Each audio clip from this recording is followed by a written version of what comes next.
ಸರ್ಕಾರ ಯಾವುದೇ ಕಾರಣಕ್ಕೂ ಗ್ಯಾರಂಟಿ ನಿಲ್ಲಿಸಲ್ಲ ಅಂತ ಶಾಸಕ ರಾಘವೇಂದ್ರ ಹಿಟ್ನಾಳ್ ಹೇಳಿದ್ರು. ಗ್ಯಾರಂಟಿಗಳು ಸಮಾನತೆ ಬರೋಕೆ ಸಾಧ್ಯವಾಗ್ತಾ ಇವೆ. ಶೈಕ್ಷಣಿಕ, ಆರೋಗ್ಯ ರಂಗಕ್ಕೆ ಸಹಕಾರಿಯಾಗಿವೆ. ಗ್ಯಾರಂಟಿಯಿಂದ ಬಂದ ಹಣದಿಂದ ಜನರು ಬಂಗಾರ, ಲ್ಯಾಪ್ಟಾಪ್, ಬೋರ್ವೆಲ್ ಕೊರೆಸಿದ್ದಾರೆ. ಜನಜೀವನ ನಡೆಸಲು ಗ್ಯಾರಂಟಿ ಯೋಜನೆಗಳು ಸಹಕಾರಿಯಾಗ್ತಾ ಇವೆ. ನನ್ನ ವೈಯಕ್ತಿಕ ಪ್ರಕಾರ 5 ವರ್ಷ ಗ್ಯಾರಂಟಿ ಇರುತ್ತೆ. ನಮ್ಮ ಪಕ್ಷದ ನಾಯಕರು 5 ವರ್ಷ ಸಮರ್ಥವಾಗಿ ಗ್ಯಾರಂಟಿ ನಿಭಾಯಿಸ್ತಾರೆ. ಯಾವುದೇ ಕಾರಣಕ್ಕೂ ಗ್ಯಾರಂಟಿ ಯೋಜನೆಗಳನ್ನ ನಿಲ್ಲಿಸೋದಿಲ್ಲ ಅಂತ ರಾಘವೇಂದ್ರ ಹಿಟ್ನಾಳ್ ಹೇಳಿದ್ರು. ಜುಲೈನಿಂದ ಅನರ್ಹರಿಗೆ ಗ್ಯಾರಂಟಿ ಲಾಭ ಸಿಗದಂತೆ ನೋಡಿಕೊಳ್ತೇವೆ ಎಂದು ಸಿಎಂ ಆರ್ಥಿಕ ಸಲಹೆಗಾರ ಬಸವರಾಜ ರಾಯರೆಡ್ಡಿ ಹೇಳಿದ್ರು. ಅನರ್ಹರಿಗೆ ಗ್ಯಾರಂಟಿ ಯೋಜನೆಗಳ ಲಾಭ ಹೋಗ್ತಾ ಇದೆ. ಇದರ ಬಗ್ಗೆ ತನಿಖೆ ಮಾಡಿ ಕಡಿವಾಣ ಹಾಕಲಾಗುವುದು. ರಾಜ್ಯ ಮಟ್ಟದಲ್ಲಿ ಅಧಿಕಾರಿಗಳ ತಂಡ ರಚಿಸಿ ತನಿಖೆ ನಡೆಸಲು ಸಿಎಂಗೆ ಮನವಿ ಮಾಡ್ತೀವಿ ಅಂತ ಬಸವರಾಜ ರಾಯರೆಡ್ಡಿ ಹೇಳಿದ್ರು. ಒಂದು ವಿಧಾನಸಭಾ ಕ್ಷೇತ್ರಕ್ಕೆ 250 ಕೋಟಿ ಹಣ ನೀಡ್ತಾ ಇದ್ದೀವಿ. ಆದರೆ ಅರ್ಹ ಅಲ್ಲದವರಿಗೂ ಸಹ ಯೋಜನೆಯ ಲಾಭ ಸಿಗ್ತಾ ಇದೆ. ಮನೆ ಬಾಡಿಗೆ ನೀಡಿದ್ದರೂ ಉಚಿತ ಗೃಹ ಜ್ಯೋತಿ ಯೋಜನೆ ದೊರೀತಾ ಇದೆ.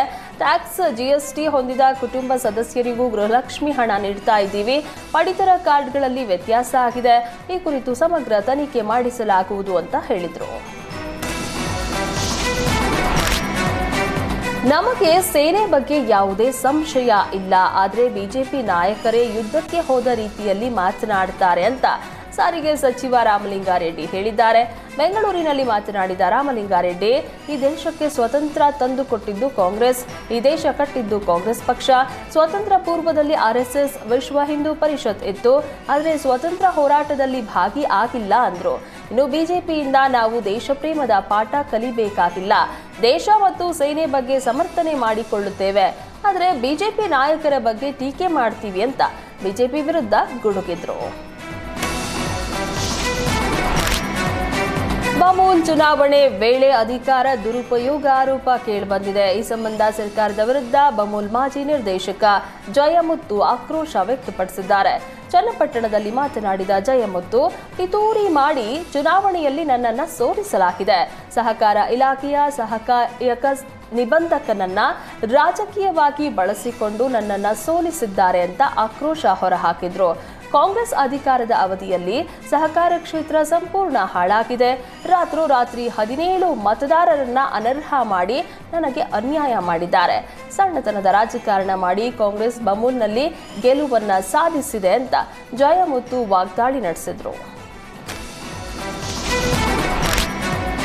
ಬಿಜೆಪಿಯಿಂದ ಉಚ್ಚಾಟಿತ ಶಾಸಕರು ಕಾಂಗ್ರೆಸ್ಗೆ ಬರುವ ವಿಚಾರ ತಿಳಿದಿಲ್ಲ ಎಂದು ಶಾಸಕ ಆರ್.ವಿ. ದೇಶಪಾಂಡೆ ಹೇಳಿದರು. ಶಿವರಾಮ್ ಹೆಬ್ಬಾರ್, ಎಸ್.ಟಿ. ಸೋಮಶೇಖರ್ ಉಚ್ಚಾಟನೆ ಬಗ್ಗೆ ನಾನೇನು ಹೇಳಲಾರೆ. ಅದು ಭಾರತೀಯ ಜನತಾ ಪಕ್ಷದ ಆಂತರಿಕ ನಿರ್ಣಯ ಎಂದರು. ಇನ್ನು ಶಿವರಾಮ ಹೆಬ್ಬಾರ್, ಸೋಮಶೇಖರ್ ಕಾಂಗ್ರೆಸ್ ಬರುವ ವಿಚಾರ ನನಗೆ ತಿಳಿದಿಲ್ಲ. ಆ ಬಗ್ಗೆ ಅವರು ನನ್ನ ಹತ್ತಿರ ಈವರೆಗೂ ಸಹ ಚರ್ಚೆ ಮಾಡಿಲ್ಲ. ಮಾಹಿತಿ ಇಲ್ಲದೆ ನಾನು ಮಾತನಾಡುವುದು ಸರಿಯಲ್ಲ. ಶಿವರಾಮ್ ಹೆಬ್ಬಾರ ಕಾಂಗ್ರೆಸ್ ಸೇರ್ತಾರಾ ಎಂದು ಪ್ರಶ್ನಿಸಿದ್ರೆ ನಾನೇನು ಹೇಳಲಿ ಅಂತ ಹೇಳಿದರು. ಸಾಮಾಜಿಕ, ಆರ್ಥಿಕ ಹಾಗೂ ಶೈಕ್ಷಣಿಕವಾಗಿ ಹಿಂದುಳಿದ ಪರಿಶಿಷ್ಟ ಜಾತಿ ಜನಾಂಗದ ಸಮೀಕ್ಷೆ ಅವಧಿ ಇಂದಿಗೆ ಕೊನೆಗೊಳ್ಳಲಿದೆ. ಮನೆ ಸಮೀಕ್ಷೆಯಿಂದ ಹೊರಗುಳಿದ ಪರಿಶಿಷ್ಟ ಜಾತಿ ಕುಟುಂಬಗಳು ಲಿಂಕ್ ಮೂಲಕ ಸ್ವಯಂ ಘೋಷಣೆ ಸಲ್ಲಿಸುವಂತೆ ಯಾದಗಿರಿ ಜಿಲ್ಲಾಧಿಕಾರಿ ಡಾಕ್ಟರ್ ಸುಶೀಲಾ ಬಿ ಹೇಳಿದ್ದಾರೆ. ಮನೆ ಸಮೀಕ್ಷೆ ವೇಳೆ ಲಭ್ಯ ಇಲ್ಲದವರು ಹಾಗೂ ಬೆಂಗಳೂರು, ಗೋವಾ, ಪುಣೆ, ಹೈದರಾಬಾದ್ ಸೇರಿದಂತೆ ಬೇರೆ ಕಡೆಗಳಿಗೆ ತೆರಳಿರುವವರು ಆನ್ಲೈನ್ ಲಿಂಕ್ ಬಳಸಿಕೊಳ್ಳುವ ಮೂಲಕ ಸ್ವಯಂ ಘೋಷಣೆ ಸಲ್ಲಿಸಿ ಅಂತ ಹೇಳಿದರು. ರಾಜ್ಯದಲ್ಲಿ ಕೋವಿಡ್ ಪ್ರಕರಣಗಳು ಹೆಚ್ಚಳವಾಗ್ತಾ ಇದೆ. ಹೀಗಾಗಿ ಹುಬ್ಬಳ್ಳಿಯ ಕಿಮ್ಸ್ ಆಸ್ಪತ್ರೆಯಲ್ಲಿ ತಪಾಸಣಾ ಕೇಂದ್ರ ಸ್ಥಾಪನೆ ಮಾಡಲಾಗ್ತಾ ಇದೆ. ಹೀಗಾಗಿ ಕಿಮ್ಸ್ ಆಸ್ಪತ್ರೆಗೆ ಜಿಲ್ಲಾ ಉಸ್ತುವಾರಿ ಸಚಿವ ಸಂತೋಷ್ ಲಾಡ್ ಭೇಟಿ ನೀಡಿ ಕೋವಿಡ್ ವಾರ್ಡ್ ಪರಿಶೀಲನೆ ನಡೆಸಿದರು. ನಂತರ ಕಿಮ್ಸ್ ಆಡಳಿತ ಮಂಡಳಿ ವೈದ್ಯರೊಂದಿಗೆ ಸಭೆ ನಡೆಸಿ ಕೋವಿಡ್ ಚಿಕಿತ್ಸೆಗೆ ಕೈಗೊಂಡ ಪೂರ್ವ ಸಿದ್ಧತೆ ಕುರಿತು ಚರ್ಚೆ ನಡೆಸಿದರು. ಆಸ್ಪತ್ರೆಯಲ್ಲಿನ ಬೆಡ್, ವೆಂಟಿಲೇಟರ್, ಆಕ್ಸಿಜನ್ ಇತ್ಯಾದಿ ವ್ಯವಸ್ಥೆಗಳ ಮಾಹಿತಿ ಪಡೆದರು. ಸಭೆ ಬಳಿಕ ಮಾತನಾಡಿದ ಸಂತೋಷ್ ಲಾಡ್, ಕೋವಿಡ್ ಚಿಕಿತ್ಸೆಯಲ್ಲಿ ಯಾವುದೇ ಲೋಪ ಆಗದಂತೆ ಕ್ರಮ ವಹಿಸಲು ಅಧಿಕಾರಿಗಳಿಗೆ ಸೂಚನೆ ನೀಡಿದರು. ರಾಜ್ಯದಲ್ಲಿ ಕೋವಿಡ್ ಪೀಡಿತರ ಸಂಖ್ಯೆ ಹೆಚ್ಚಾಗ್ತಾ ಇದೆ. ಆದರೆ ಅದೃಷ್ಟವಶಾತ್ ಧಾರವಾಡ ಜಿಲ್ಲೆಯಲ್ಲಿ ಯಾವುದೇ ಕೋವಿಡ್ ಪ್ರಕರಣ ಪತ್ತೆಯಾಗಿಲ್ಲ. ಆದರೂ ಅಗತ್ಯ ಮುನ್ನೆಚ್ಚರಿಕಾ ಕ್ರಮ ಕೈಗೊಳ್ತಾ ಇದ್ದೀವಿ. ಎಂಥದ್ದೇ ಸಂದರ್ಭ ಬಂದರೂ ಎದುರಿಸಲು ಸನ್ನದ್ಧವಾಗಿದ್ದೇವೆ ಅಂತ ಹೇಳಿದರು. ಭತ್ತ, ಮೆಣಸಿನಕಾಯಿ ಮತ್ತು ಹತ್ತಿಯಂತಹ ಸಾಂಪ್ರದಾಯಿಕ ಬೆಳೆಯನ್ನ ಬಿಟ್ಟು ಈ ಬಾರಿ ಬಳ್ಳಾರಿ ರೈತರು ತೊಗರಿ ಬಿತ್ತನೆ ಮಾಡೋದಕ್ಕೆ ಮುಂದಾಗಿದ್ದಾರೆ.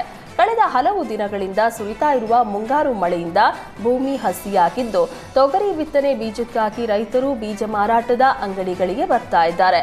ಕಳೆದೆರಡು ವರ್ಷ ಅತಿ ಹೆಚ್ಚು ಮೆಣಸಿನಕಾಯಿ ಬೆಳೆದ ಬಳ್ಳಾರಿ ರೈತರು ನಷ್ಟದ ಸುಳಿಗೆ ಸಿಲುಕಿದ್ರು. ಹೀಗಾಗಿ ಈ ಬಾರಿ ತೊಗರಿ ಬೆಳೆಯತ್ತ ಮುಖ ಮಾಡಿದ್ದಾರೆ. ತೊಗರಿ ಬೀಜಕ್ಕೆ ಬೇಡಿಕೆ ಹೆಚ್ಚಿರೋದ್ರಿಂದ ಅಂಗಡಿಗಳ ಮುಂದೆ ಟೋಕನ್ ಪಡೆದು ನಂತರ ರೈತರು ಬೀಜ ಖರೀದಿಸ್ತಾ ಇದ್ದಾರೆ. ಬೀಜ ಖರೀದಿಗಾಗಿ ನೆರೆಯ ಆಂಧ್ರ ಪ್ರದೇಶದ ಅನಂತಪುರಂ, ಕರ್ನೂಲ್ ಜಿಲ್ಲೆಗಳ ರೈತರು ಬರ್ತಾ ಇರುವುದು ವಿಶೇಷವಾಗಿದೆ. ಬೆಂಗಳೂರಿನ ಹಲಸೂರು ರಾಜಕಾಲುವೆ ಪಕ್ಕವೇ ದೊಡ್ಡ ಬಿಲ್ಡಿಂಗ್ ನಿರ್ಮಾಣ ಮಾಡಲಾಗಿದ್ದು, ಬಿಲ್ಡಿಂಗ್ ಡೆಮಾಲಿಷನ್ಗೆ ಬಿಬಿಎಂಪಿ ನಿರ್ಧಾರವನ್ನ ಮಾಡಿದೆ. ಗ್ರೇಟರ್ ಬೆಂಗಳೂರು ಅಥಾರಿಟಿಯ ಝೋನಲ್ ಕಮಿಷನರ್ ಈಸ್ಟ್ ಸ್ನೇಹಲ್ ಅವರ ಆದೇಶದ ಮೇರೆಗೆ ಶಿವಾಜಿನಗರ ಸಬ್ ಡಿವಿಷನ್ ಸಿಬ್ಬಂದಿ ನೇತೃತ್ವದಲ್ಲಿ ಡೆಮಾಲಿಷನ್ಗೆ ನಿರ್ಧಾರ ಮಾಡಲಾಗಿತ್ತು. ಆದರೆ ಮಾಲೀಕ ಸ್ಥಳದಲ್ಲಿ ದೊಡ್ಡ ಹೈಡ್ರಾಮವನ್ನೇ ಮಾಡಿದ್ದಾನೆ. ನನ್ನ ಸಾಯಿಸ್ಬಿಟ್ಟು ಡೆಮಾಲಿಷನ್ ಮಾಡಿ ನಾನೊಬ್ಬನೇ ತಪ್ಪು ಮಾಡಿದ್ದೀನಾ ಅಂತ ಅಧಿಕಾರಿಗಳಿಗೆ ಹೇಳಿದ್ದಾರೆ. ಮನೆ ಮಾಲೀಕನ ಹೈಡ್ರಾಮಕ್ಕೆ ಅಧಿಕಾರಿಗಳೇ ತಬ್ಬಿವಾಗಿದ್ದಾರೆ. ನಾನು 100 ಬಿಲ್ಡಿಂಗ್ ತೋರಿಸ್ತೀನಿ, ಅದನ್ನೂ ಡೆಮಾಲಿಷನ್ ಮಾಡಿ ಅಂತ ಅಧಿಕಾರಿಗಳಿಗೆ ಪಟ್ಟು ಹಿಡಿದಿದ್ದಾನೆ. ರಾಜ್ಯದಲ್ಲಿ ಮಳೆರಾಯನ ಅಬ್ಬರ ಮುಂದುವರೆದಿದ್ದು ಹಲವು ಅವಾಂತರಗಳನ್ನೇ ಸೃಷ್ಟಿ ಮಾಡಿದೆ. ಅದರಂತೆಯೇ ಯಾದಗಿರಿ ಜಿಲ್ಲೆಯ ಶಹಾಪುರ ಪಟ್ಟಣದ ತರಕಾರಿ ಮಾರುಕಟ್ಟೆಯಲ್ಲಿ ಮಳೆ ನೀರು ಜೊತೆಗೆ ಚರಂಡಿ ನೀರು ನುಗ್ಗಿದೆ.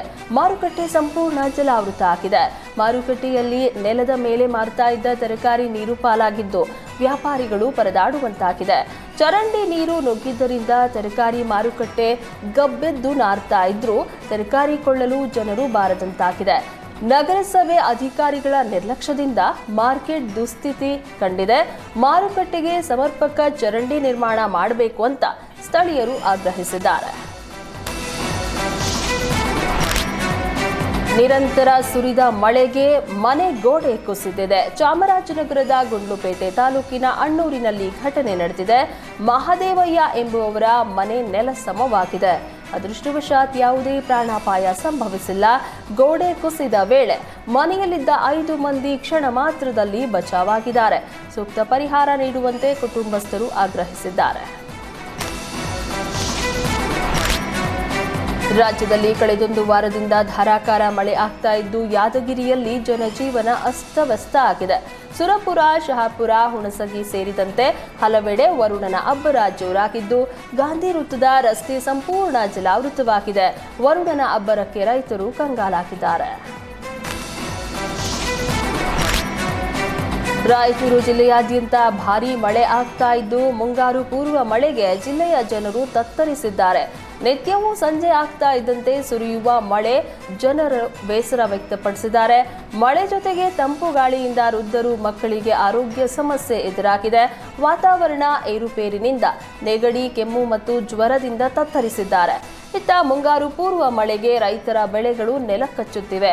ಕೈಗೆ ಬಂದ ಫಸಲು ಮಳೆಯಿಂದಾಗಿ ನೀರು ಪಾಲಾಗ್ತಾ ಇದೆ ಅಂತ ರೈತರು ಕಣ್ಣೀರಿಟ್ಟಿದ್ದಾರೆ. ಕೊಡಗು ಜಿಲ್ಲೆಯಲ್ಲಿ ಅಬ್ಬರದ ಮಳೆಯಾಗ್ತಾ ಇದೆ. ಕಾವೇರಿ ನದಿ ಅಪಾಯದ ಮಟ್ಟ ಮೀರಿ ಹರಿತಾ ಇದೆ. ಈ ಹಿನ್ನೆಲೆ ಅರಣ್ಯ ಇಲಾಖೆ ಮುನ್ನೆಚ್ಚರಿಕೆ ಕ್ರಮವನ್ನು ವಹಿಸಿದೆ. ಪ್ರಸಿದ್ಧ ದುಬಾರೆ ಸಾಕಾಣೆ ಶಿಬಿರಕ್ಕೆ ಪ್ರವಾಸಿಗರಿಗೆ ನಿರ್ಬಂಧ ಹೇರಲಾಗಿದೆ. ಮುಂದಿನ ಆದೇಶದವರೆಗೂ ಪ್ರವಾಸಿಗರಿಗೆ ನಿಷೇಧ ಹೊರಡಿಸಿ ಅರಣ್ಯ ಇಲಾಖೆ ಆದೇಶವನ್ನ ಹೊರಡಿಸಿದೆ. ಭಾರೀ ಮಳೆ ಹಿನ್ನೆಲೆ ಹಳ್ಳ ಕೊಳ್ಳಗಳು ಉಕ್ಕಿ ಹರಿತಾ ಇವೆ. ಕೆಲವೆಡೆ ಗುಡ್ಡ ಕುಸಿತದ ಭೀತಿಯೂ ಎದುರಾಗಿದೆ. ಪ್ರವಾಸಿಗರ ಸಂರಕ್ಷಣೆಯ ಹಿತದೃಷ್ಟಿಯಿಂದ ಅರಣ್ಯ ಇಲಾಖೆ ಮುನ್ನೆಚ್ಚರಿಕೆ ಕ್ರಮ ವಹಿಸಿದೆ. ಹಾಸನ ಜಿಲ್ಲೆಯ ಮಲೆನಾಡು ಭಾಗದಲ್ಲಿ ಬಿಟ್ಟು ಬಿಡದೆ ಮಳೆಯಾಗ್ತಾ ಇದೆ. ಸಕಲೇಶಪುರ ತಾಲೂಕಿನ ಬಿಸಿಲೆ ರಸ್ತೆಯಲ್ಲಿ ಬೃಹತ್ ಮರ ಉರುಳಿದೆ. ವಿದ್ಯುತ್ ತಂತಿ ಸಮೇತ ರಸ್ತೆ ಮೇಲೆ ಬಿದ್ದಿರುವ ಮರ ವಿದ್ಯುತ್ ತಂತಿ ಮೇಲೆ ಮರ ಬಿದ್ದ ಪರಿಣಾಮ ವಿದ್ಯುತ್ ಸಂಪರ್ಕ ಕಡಿತಗೊಂಡಿದೆ. ಬಿಸಿಲೆ ಸುತ್ತಮುತ್ತ ಹಲವು ಗ್ರಾಮಗಳಲ್ಲಿ ವಿದ್ಯುತ್ ಪೂರೈಕೆಯಲ್ಲಿ ವ್ಯತ್ಯಯ ಆಗಿದೆ.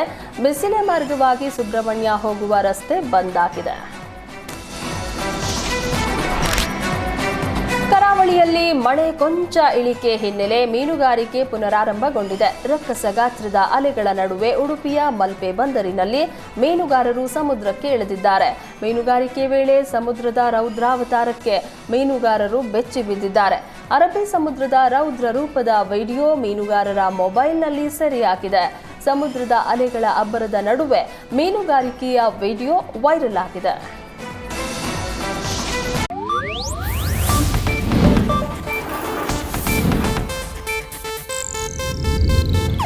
ಇದು ಏಷ್ಯಾನೆಟ್ ನ್ಯೂಸ್ ನೆಟ್ವರ್ಕ್ ಪ್ರಸ್ತುತಿ.